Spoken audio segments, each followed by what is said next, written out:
Hello, my friends. I hope you had a fantastic day or night wherever you are. Today, I'm going to be interviewing Ira. Now, we're going to be talking about PR, we're going to be talking about marketing, we're going to be talking about brand perception, and of course, being authentic to yourself, because it's one of the most important things as we move into this next stage of our economic fun and economic challenge that we're all living through at the moment. And hopefully, this piece of content will be able to help you continue to generate that demand for your service and product, rather than serving the market demand. So thank you ever so much for coming back and joining me once again. If you did enjoy, or you think you might enjoy this episode, why not think about subscribing? You can always take it back at a later date if the content isn't serving you. But thank you ever so much for coming back and joining me once again, and I'll see you in just a moment's time for this incredible interview. Thank you very much for inviting me on the show today. My name is Islay O Hara. I am a public relations consultant, and having worked with brands and individuals and charities for many, many years, I now specialize in doing PR for you, the person. And what this involves is raising your visibility, but your credibility. It's telling your story in a way that you want to showcase yourself, just so that you get in front of everybody else. I mean, I know this is something we'll probably come on to talk about during the course of the show, but essentially PR for you, the person. Absolutely. I love your space. I love talking about personal branding for obvious reasons. I would hope I have quite a strong personal brand. He hopes, as he's invested a lot of time and energy into building it. But really basics, I think would be great to start if you don't mind. Why do we care? Why should we care?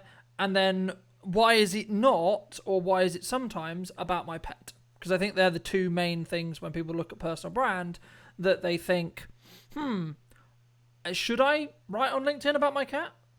Should I write about my dog? Should I write about my kids? Should I write about my holiday? I think so. That was several questions in one go. So pick me up if I forget to pick up on one of them. So I think let's tackle the what is personal branding and why should we care? Let's tackle that one first. Personal branding has many misconceptions around it, from just people thinking that it's what they wear or the photographs that they take about themselves. I would say, yes, of course, that's important, but that is part of your overall brand. How you are seen and the visual you use to represent yourself are one part of this bigger picture that you want to create about yourself. The way I come to personal branding is obviously with my background in PR, I come from a reputational perspective. So basically, when you think about your reputation and you think about the fact that your reputation doesn't really sit with you, it sits in the minds of what everybody else thinks about you. So why should you invest time in building your brand or your personal reputation? Well, I would say, why wouldn't you? Why wouldn't you want people to be thinking the right things about you? Wouldn't you want them to be thinking, well, okay, Isla is a specialist in personal PR, or Carlton is a specialist in video media in this particular area. You want them to know and understand the value that you can deliver to them, or that you can bring to a collaborative partnership. So that's my brief answer to the first question. Why should we strategically and consciously build our brand? And I know we'll come back to this, because it's not just spray painting everything everywhere and being visible for the sake of it. So let's talk about the cat and whether you should talk about your pet on LinkedIn. If we say that our image and our skills and our experiences, we are made up of many, many facets. And it's those facets that bring our individuality and our uniqueness to our personal brand, which is AKA what somebody thinks about us, and ultimately what is going to help them make the decision as to whether they're going to work with us or not. I always talk about, in terms of personal branding, your personal professional reputation. And there is a line. So there is a line, and that line, I would say, differs for every single person, because at the end of the day, it's up to you how much you want to share about your personal life. I would say, if you're building your personal professional reputation and your credibility, what in your personal life is going to add or contribute or be interesting or relevant to your professional career? So everybody wants to know that we're a person. You know, a dear friend of mine in PR, she works on pet PR. That is her specialist. She's forever talking about her pets. Of course, that is relevant. I used to talk about my dog, who sadly is no longer with us, because I talked about that as my way of winding down. You know, there is a way to talk about what you do in your personal life to make it relevant. So that's key for me. Why is it relevant? And therefore, why is it interesting? So it comes back every time for me to consciously and strategically talk about yourself in a way that's going to enhance your reputation. So you're not going to talk about going out on Saturday night when you might have had too many and you might not be looking your best when you're falling home at 3 a.m. That's not going to enhance your reputation. So maybe let's not post that. If you have those kinds of photos from your student days on your profile, it's probably time for a bit of a cleanup, because they're not adding to the reputation that you're saying about yourself right now. I think it's a really important point, which is the context element, right? So let's use the example you just gave about the party thing, right? If you're using it in a context of, I was a mess regarding alcohol, let's say, right? And I'm now going sober. That's a way of using that image in good context, right? If it's just, oh, look at me, I'm on the floor and I made a tit of myself, maybe not, right? But Really. I think personal branding as a whole, number one, you need to be integral to yourself. Number two, you need to understand what actually do you want to be affiliated with to by proxy, right? Yeah. But also, it was really interesting because, you know, in with coaching clients and with people we work with in video, I'm asked all the time about, oh, I don't want my family to be known. I don't want to know I've got children. That all that kind of family related stuff. And I just sit there and say politely and respectfully to the person I'm working with, I'm saying, okay, who's in control of whether that information is distributed or not? You, right? Because if you don't want that information to be distributed, you don't want the fact that you may or may not have children, or your family, or whether you're in a relationship or not in a relationship, or whatever, and then who you're in that relationship with, or anything else like this, we're just using this as an example, but any other information like this, then don't mention it.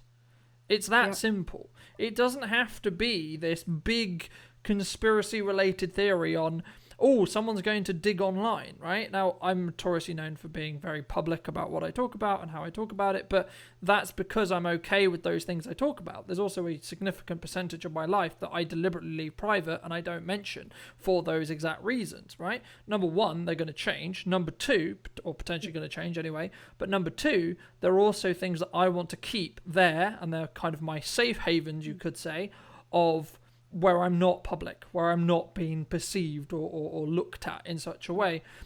But I think personal branding as a whole, when people are starting out with it, there is a level of fear, there is a level of judgment, there is a level of, oh, what if this person doesn't like me because of my opinion on X, because of my views on Y, because I'm wearing a hat, because etc, etc, etc.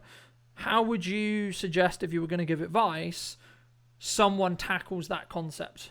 I think the fear of putting yourself out there is a very real fear. And, you know, when you think that you're putting yourself out there for the first time and you start to think, well, okay, what is it that I'm going to talk about myself?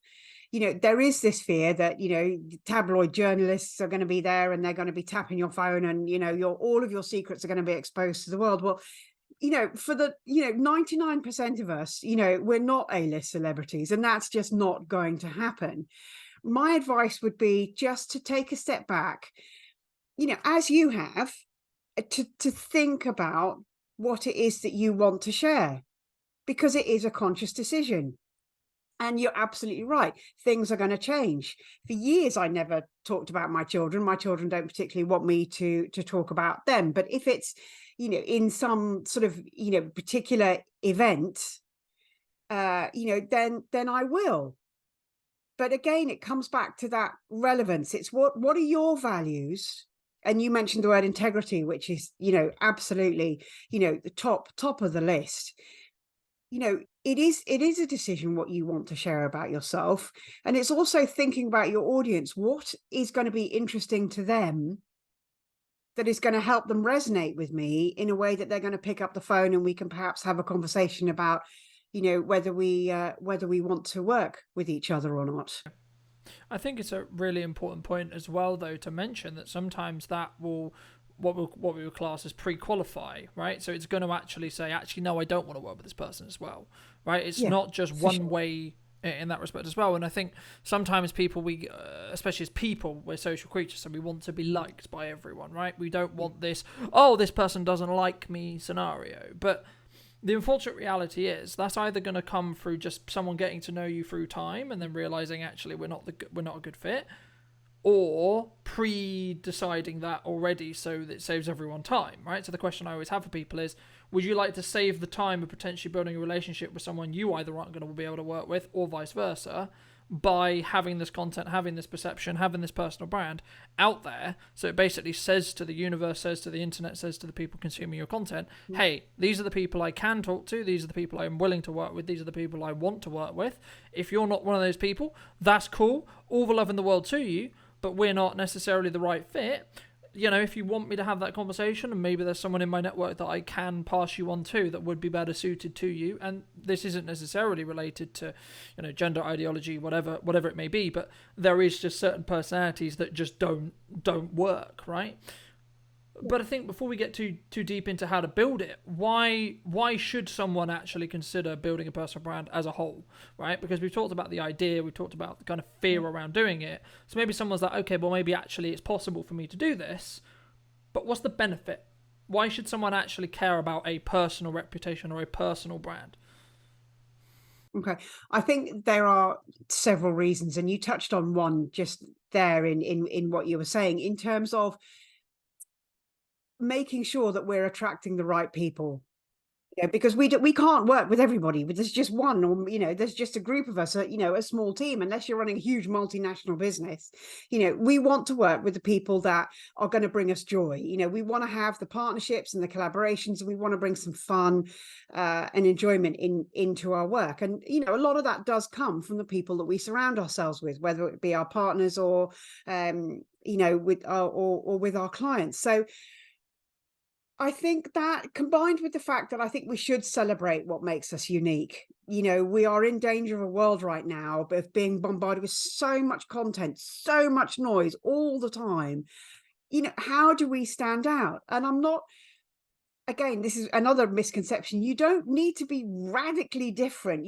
Okay, some people will wear an orange suit all the time, and some people, yes, will wear a hat, or, bright red lipstick, or, wacky glasses. You don't necessarily need to do that, but that's your choice. If that is what you want to do, you can do that. But I think that there is a need to be able to stand out these days, and I think that you need to consciously and strategically be looking at how you are showing up digitally, and how people are finding you, and what impressions and opinions they are forming about you from the information that you are putting out there. So I think that we almost have a responsibility to make sure that what we're saying about ourselves and what other people are saying is the right thing. So when we come on to talk about how to build a brand, consistency is going to be key. And I think, going back to the point that we've touched on earlier about just taking that time, who am I? Who am I in business?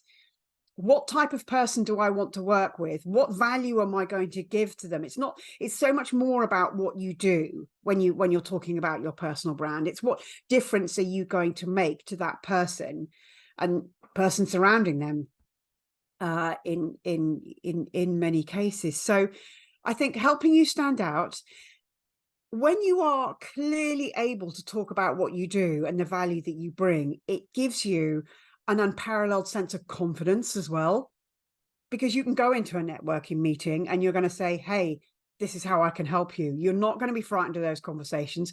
That horrendous 60 seconds, it's not going to frighten you or faze you, because you're going to stand up and say, you know what it is that you do. You've got it nailed, because you've just spent that little bit of time thinking about what it is that you do. You're going to gather your stories, the evidence and the skills and experiences and the little anecdotes that you've collated through your life, to just constantly be able to reinforce that. So you're standing tall, front and center, saying, this is who I am and this is how I can help you.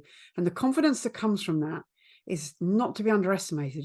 And I think it's a really important part. I'm so glad you mentioned the 60-second principle, right? Because 95% of business owners, when they start out, their main word to market, way to market, is going to be through networking meetings of any kind, right? It's going to be, because they don't have the resources, time, skill, confidence, etc., to be able to do all the other elements that we talk about in marketing, right? Now, there's nothing wrong with that. It's about understanding what stage you're in.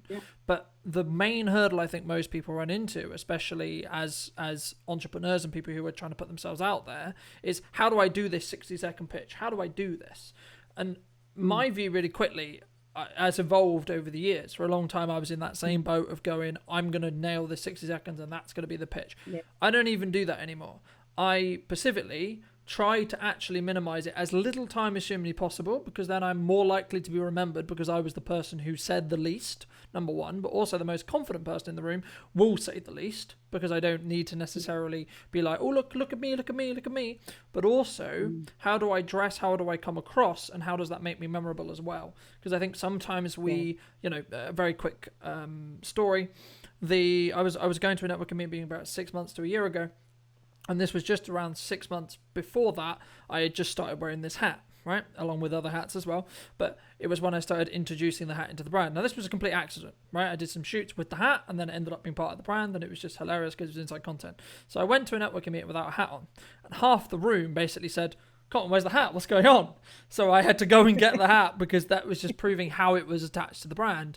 But just very quickly to finish on the point about 60 seconds, for me, I would always ask the audience or people thinking about their business about what one line, one sentence can you say that's going to make someone want to have a one-to-one with you?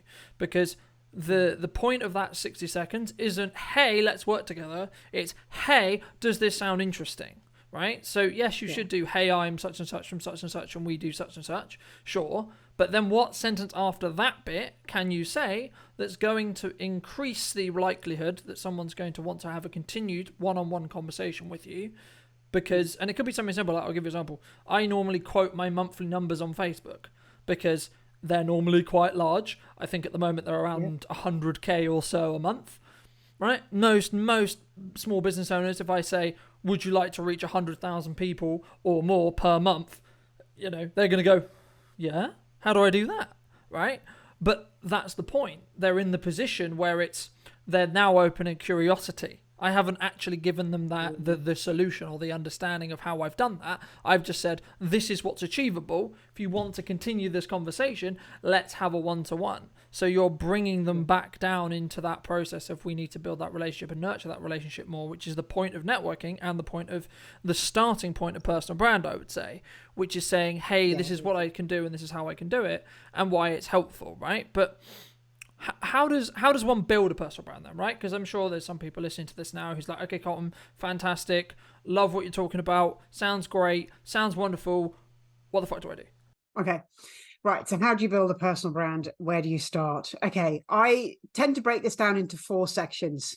So let's say for the sake of example, you're just starting out, you're a new business owner and nobody really knows who you are.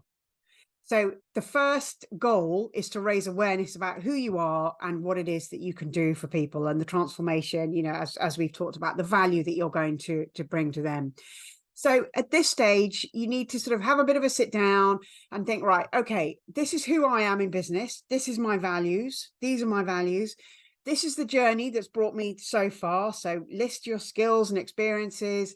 Just sort of have a little bit of an introspection, if you like. Who am I? What is it that I'm going to do? And how can I help people? And then who are the people that I want to work with? What are their pain points? What are their problems? And then you come together and you start to pull together a plan. So yes, you've got your business plan and you've got your marketing plan, but in there, it's a plan to raise your own profile. I have gone through this myself. I was in public relations for many years with one of the top public relations firms in the country. I specialized in pharmaceutical PR. But people knew me because of the company. It was like an armor that I had around me. So when I left that, nobody knew who I was outside the business. So I was at that networking, facing 60 seconds for the first time. I was like, well, okay. So yes, let's go back. find out what is it that I'm going to say about myself. So you start to create your narrative, your story, you define that sentence. And then once you've started to do that and you've started going out there a little bit, and you're absolutely right, networking is the first place for many, many people, because it's a way to build the strategic relationships that are going to help us in the future. Get advice from people, it's a time to test the statements that we're saying about ourselves and build our confidence, because, getting out there for the first time, it's not something that, you can do overnight either. It is a step-by-step practice, refine, get better. So I think then once you've got your narrative sorted out and you started to build trust with your audience, you then need to consciously go out and reach more people.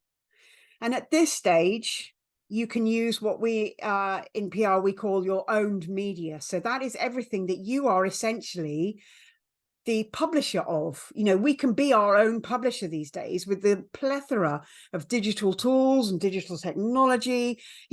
Pretty much all of us have a website. We have a LinkedIn profile. We have probably numerous social media profiles. We might even have a newsletter or regular emails. So I would say stage 2 is to have a look at what we're saying about ourselves within the confines of what we control. So are we being consistent? Are we delivering content which is going to be of interest to our audience? Is it going to solve a problem for them? Is it relevant? So we start to develop a proper content strategy at this stage. So we're not just getting to the computer first thing in the morning, looking at a brown screen thinking, oh my God, I need to post something today. And I don't know. No, you've got a plan.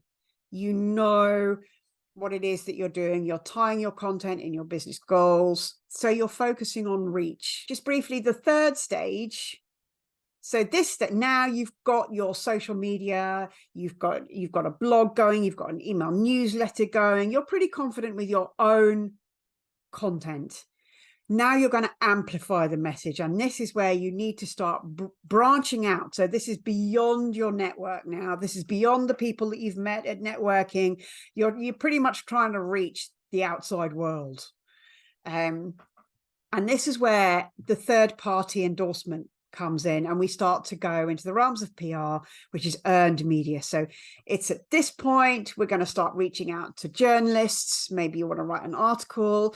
We want to be on blogs, contribute to other people's blogs, invite people to contribute to your blog. We're going to go on podcasts. We're going to just put ourselves out there. We're going to stand in front of our business and say, this is who I am, this is what I stand for, and this is what I can do.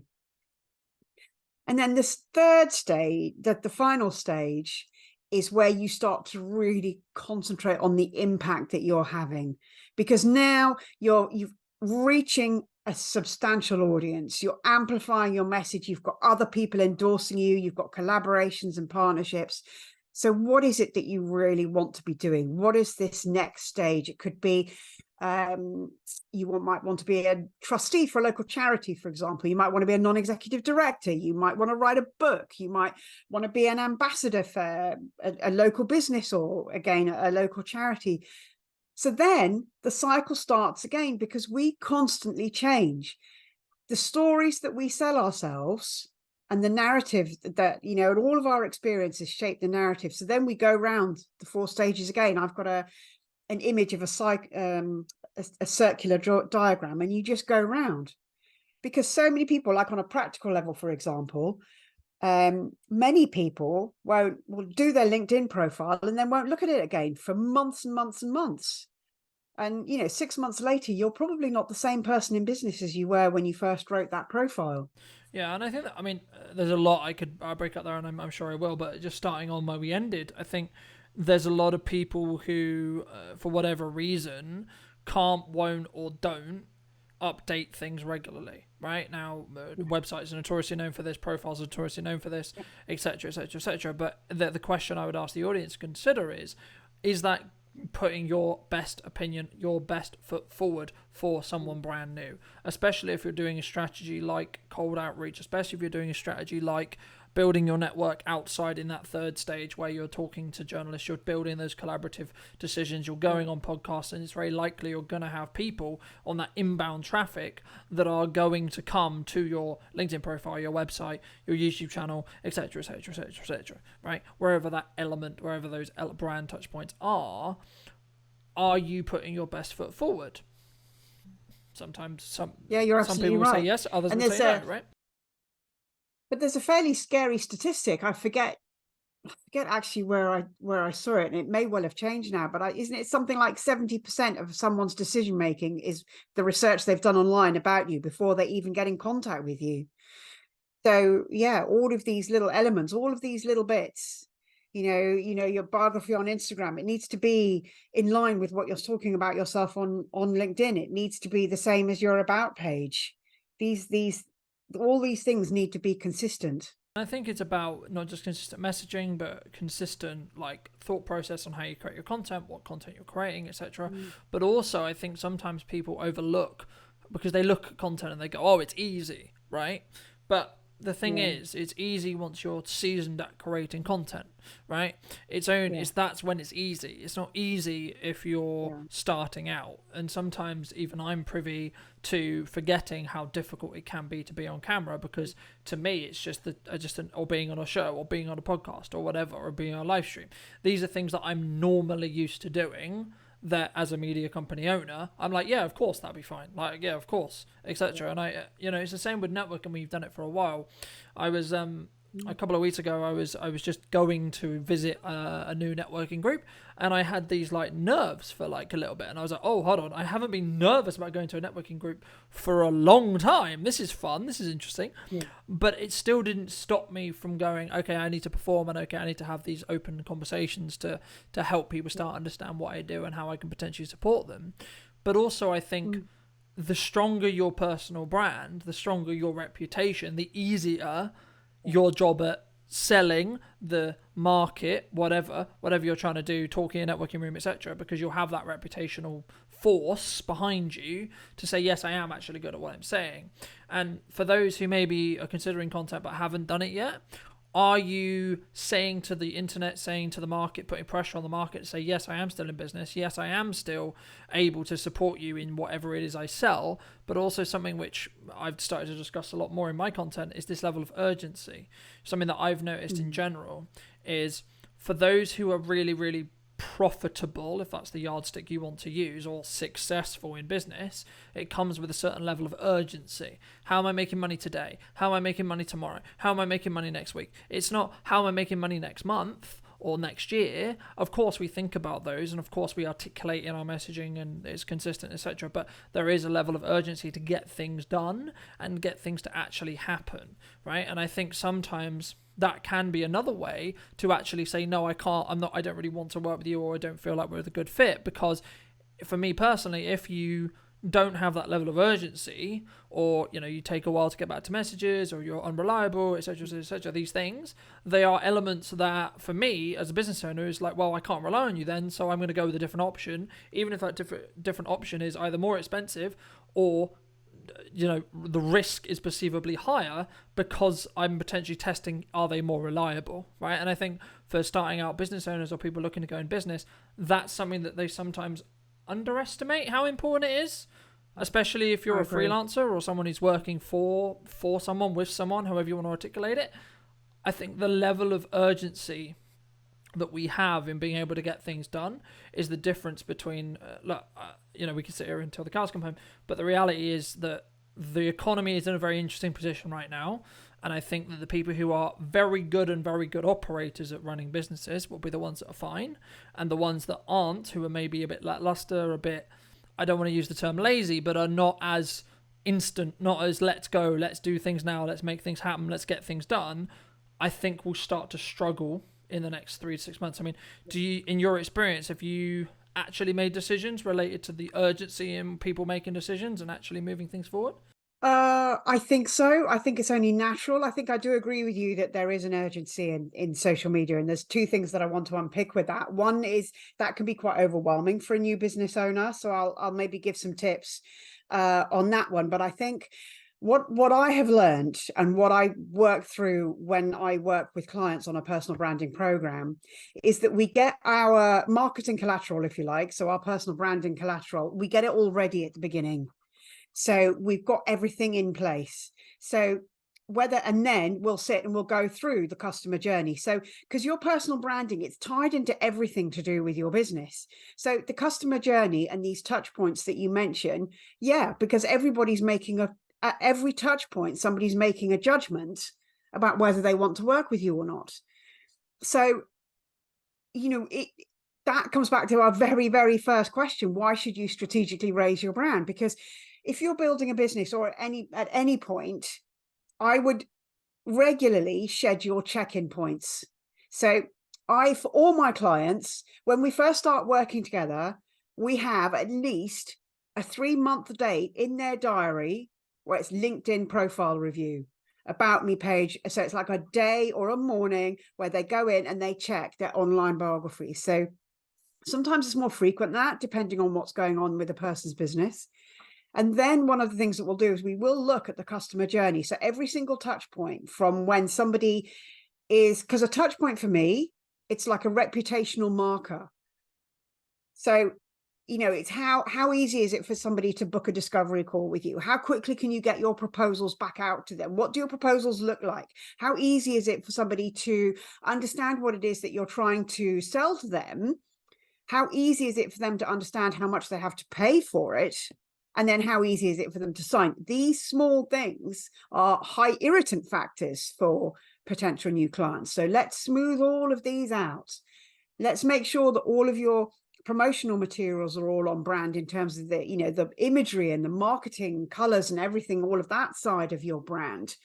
Have you got? But yes, you're absolutely right. All of these touch points are reputational markers. And I think, along with the tip about regularly scheduling in diary points throughout the year to review your profiles, I just want to come back to that point about the urgency in content and this feeling that the social media and the internet is like this content guzzling machine, for want of a better phrase, that, there is a feeling that you have to generate content and you have to generate content all the time. And every bit of content has to be perfect. Every bit of content has to do this or tick that box. To be honest, what I would say is that a lot of that pressure, yes, is being fueled by the internet, but we do tend to put that on ourselves as well. I would say that the market and the world is changing at such a phenomenal rate that it's actually quite acceptable to be learning in plain sight. That yes, you do have to experiment with your posts, but I would say look at your analytics to see what's working and what isn't. Sometimes we'll make a judgment. We spent hours writing this amazing post and it's crickets, nothing. And then we'll put something else out. Maybe it's got a little bit more personality, or maybe it's got, there'll be something a little bit different about that. And it just lights up the social media platforms. So I wouldn't get too absorbed in the analytics, because you can go down a little rabbit hole there. But once a month, take some time out, look at what's happened that month, look at what the best performing posts were to see if you can see some trends as to what captured people's interest. And then you can do more of that or less of that. But use your insights and the information that's available to you to help craft your content. And then the other piece of advice, which I was given years ago, many years ago, when I first started out in PR, was then a very seasoned PR pro said to me, your first draft is always going to be rubbish. Okay, he didn't actually use the word rubbish. He used a slightly more expletive for that. But do you know what? When you think about it in that way, it really takes the pressure off. If you're worrying about making a start because you want something to be really good, do you know what? Sometimes just make a start, knowing that your first draft is literally that. It's a first draft. Your second draft is going to be better. Your third draft is even going to be better. And, when we do headlines, we will quite often go sort of 30 or 40 different iterations of a headline to try and get the right one.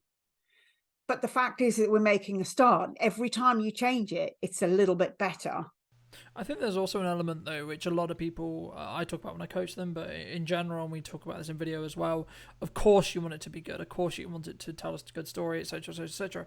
But actually, done is better than perfect 95% of the time, especially if it's an event piece, because an event piece is very simple, right? The sooner after the event it's posted, the sooner it's more likely to gain traction, because the internet travels quickly, events travel quickly, people's lives are busy. Therefore, if you don't capture that attention when there's hype around a event, a thing, an announcement, etc., etc., etc., a news piece, then you are going to lose that attention, which would actually arguably be why you're creating the content in the first place, right? Now, some people ask me about vanity metrics, they ask me about likes, they ask me about etc. I always ask them, okay, well, do you want to go famous? Do you want to get loads of attention and likes and, vanity metrics on your post, or do you want to make more money, right? Because 95% of the time, yes, some of my posts don't do as well. Yes, some of my posts maybe do better. But if you post more, your interaction is going to be spread across those posts. If you post once a month, you'll get loads of interaction on that one post, and you won't actually have as much if you post daily, for example. But the benefit of doing daily, arguably for a business, is more important, because then you're having a daily touch point with those people, and you have more content in the algorithms, which means you're more likely to be found by the right person at the right time, which is absolutely why we do content, and arguably not why it's not, in my opinion at least, and for most business owners, it shouldn't be, let's go viral. Of course, we're looking for new numbers, we're looking for larger numbers, we're looking to build a community, we're looking to build a fan base, an audience, etc., etc., all these things. Yes, absolutely. But remember the core reason behind why you're creating the content in the first place. It's not so you can go and be famous. I would much rather have 1,000 people who actually understand and care and are likely or potentially likely to want to buy from me than 1,000,000 people who couldn't give a shit what I'm selling, but actually are like, oh, that's a cool post, Cotton. Oh, that's nice. Oh, like, And I think, how does one, because I think we're wired to the latter. I think we're wired to, oh my God, that posted well because it got X amount of likes, because it got that X amount of comments. How do you, from a business and a branding and a reputational point of view, look at that from a PR point of view to say, actually, no, that stream of content, that idea, that show, that principle is actually worthwhile investing time, energy, and resources into, because of X, Y, and Z? Is it just those likes? Is it the comments? Is it like, is there other metrics? Like, how does someone who's listening to this choose what shows, what ideas, what things to continue with, even if they aren't maybe not getting the viewership or maybe not getting the likes or the comments that they would have hoped for? I think for me, the short answer is it's what is the engagement with the post? So for me, I'm not really that interested in likes. I mean, okay, up to a point. But for me, a post could have no likes or very, very few likes, but it could have somebody popping into the DM to say, I really want to find out more about what it is. So therefore, that post is, that's gold, because that is tied into your business objective, which ultimately is to make more money, because that's what we're in business for, to work with more people and to make more money, or if we're a charity, to raise more money and motivate people to act. So our content should be interesting and relevant. That brings in your point, and timely. And that brings in your point about, when to post, if it's like about a particular event, because it's got to resonate with the audience. And we don't want to be working with thousands and thousands of people, because, we can't do that.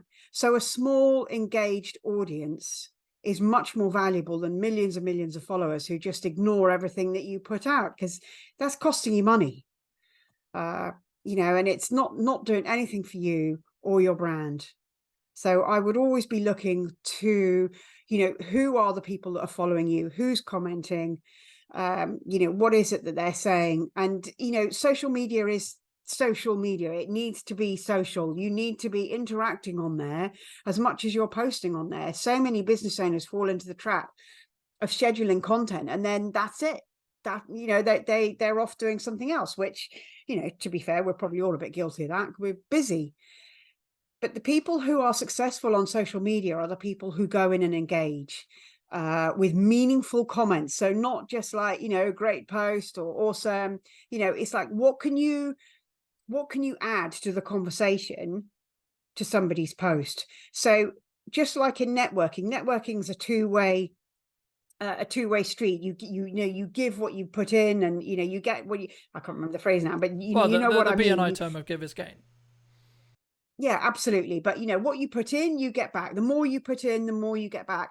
And that's the time, you know, that's the same with social media. If you're going to take the time to comment thoughtfully on other people's posts that are relevant or interesting and that resonate with you, then you're going to build those connections online, because you know, that's what we're wanting to be doing. We're wanting to build meaningful connections with people who are going to come into our business world, who can potentially do business with us or help us in some way in the future. I think it's a really important element as well, though, to, you know, I've talked about it at length in content, but in networking as well, about creating this community karma effect, right? Which is this snowball effect of, I'm going to add a load of value, be really generous with my time, energy, resources, information, etc. to you, and not expecting something in exchange from you directly, but the concept of paying it forward, e.g., eventually I will have enough karma built into my world, my internet, my social feed, my whatever, and then it will pay itself back. Then I'll get that inquiry, then I'll get that piece of work, then I'll get that really nice connection, then I'll get that really good referral partner, etc, etc, etc, right? But something to consider as we do this is also the algorithmic side of these platforms, because some are going to be social graphs, which is exactly what we're talking about here, which is I comment, like, share, I build a community, and then that community hopefully will then reciprocate it upon my content because I'm reciprocating it on theirs, and we're building that conversation, that community. There's also interest graphs, which was notoriously known on TikTok, but is starting to bleed into Facebook and Instagram as well, which is, what do I give a shit about, regardless of whether I know you? Right? So I like cats, I'm going to be showing cats. I like cake, I'm going to show cake. I like videos or cameras, I'm going to be showing cameras. And, you know, to quote James from a couple of episodes ago, this is where you can really start leveraging your community talks. And this isn't just on TikTok anymore. It used to be, back when James started talking about it and others started talking about it. It's not anymore. It's some of the platforms are starting to twist, so they have certain parts of their algorithm that is more interest based than social based, and the same the other way around, right? So it's about doing the research, understanding, okay, on the platform I'm currently talking on, is it a social graph or is it a interest graph? And you then need to leverage and think about, how do you create your content, and do you create separate content or bits of content, or do you slightly spice up your content, or do you edit it slightly differently, do you write different copy, etc., making it contextually relevant to the platform that you're posting it to. And does it, as of course, align with those objectives regarding business as well? But for those who, you know, are maybe looking to start creating content, maybe they've been inspired by what we discussed today. They're like, yes, fantastic, I want to create content. I get it. I want to start building a personal brand. I want to keep that reputational stuff happening. Where should people start actually creating that content? Where should they get their idea bank? How should they go about, I'm going to create some content after this show. What should people do? Okay. So the first thing, and just to pick up on your point about the value-based content, you're absolutely right. And there is a move away from creating value-based content. Not that that's dead at all. There is still a place for that. But I think we can run the risk of always putting out value-based content without any personality behind it. So I think if you're going to go away now and start going to create your own content bank, I would do two things. One, decide what it is that you're going to be talking about yourself and how that is relevant for your audience. Secondly, think about your audience. What do they want to know? What is meaningful to them? What are their pain points? How can you help them in a meaningful way? And it starts with your audience all the time. So one, think about what it is that you want to say about yourself.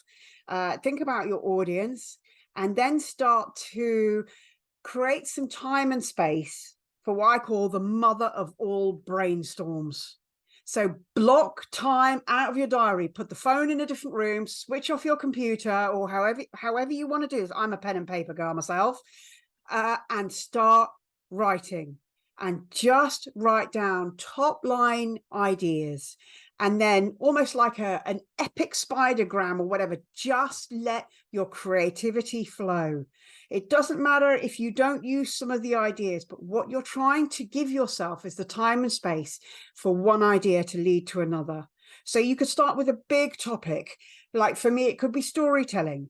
So then you start to think about storytelling. Well, what does that mean? And you could have a story arc, and then you've got beginning, middle, and end. And then you think, okay, well, what was my beginning? What was my middle? What was my end? What was a turning point in my life?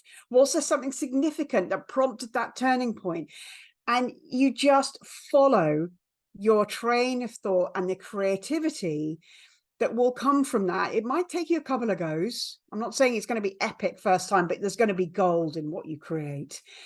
What I'm saying is let yourself have that time and space to create the content around what is meaningful for you, because the bottom line is you run your business because you're passionate about what it is that you do. You know it better than anybody else. So when you match that knowledge and those insights with the insights and the knowledge and understanding you have about what your audience's pain points are, then you've got gold in that. If you imagine that as a Venn diagram, in that little central bit, that is where the gold is. And then you intersperse that with little anecdotes about you, your value, your business, which reinforces why you do what you do. So you're talking about your personal, professional experiences and skills and what is building. You will build a brand that is building trust, it's building credibility, it's making sure that you're relevant to your audience, but most of all, you're being visible in a world where visibility is the most important currency these days. And I think there's three, really quickly, there's 3 points I want to end the show on because I'm aware of time, so I think we'll wrap up soon. But number one, visibility is something we're all competing for, so be better than someone else in regards to you versus you, not regards to you versus me or etc. Number two, if you need content, think about the document, don't create model rather than I just need to sit here and create something, because the document rather than the create model allows you to just go about your life and you'll gain those nuggets, you'll gain those understandings, you'll gain those little clips to start with, right? Especially, and I've done multiple content. I'll leave some relevant links in the description down below for those who want to learn more about document more of the creation. But also number three, if you're in a meeting or you listen to a piece of content or you have a conversation with a friend, etc., get into the habit of writing those takeaways down.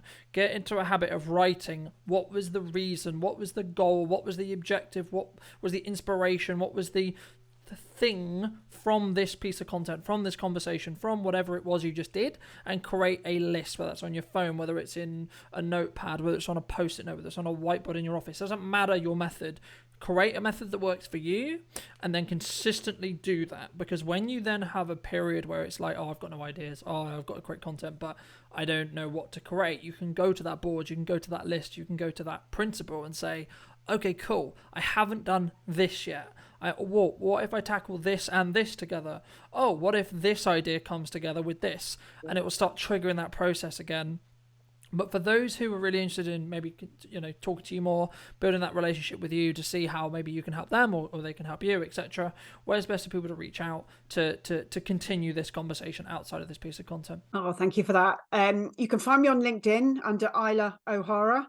It's quite an unusual name, so you can find me on LinkedIn. I'm also on Instagram with Islay OH, and my website is www.isleyohara.co.uk. So I'd love people to get in touch with me. Fantastic. And for those, if you were going to give advice to that are either starting their personal brand or looking to build their personal brand in, say, the next 3, 6, 12, 18 months, what advice would you give to them? I would say get yourself a plan.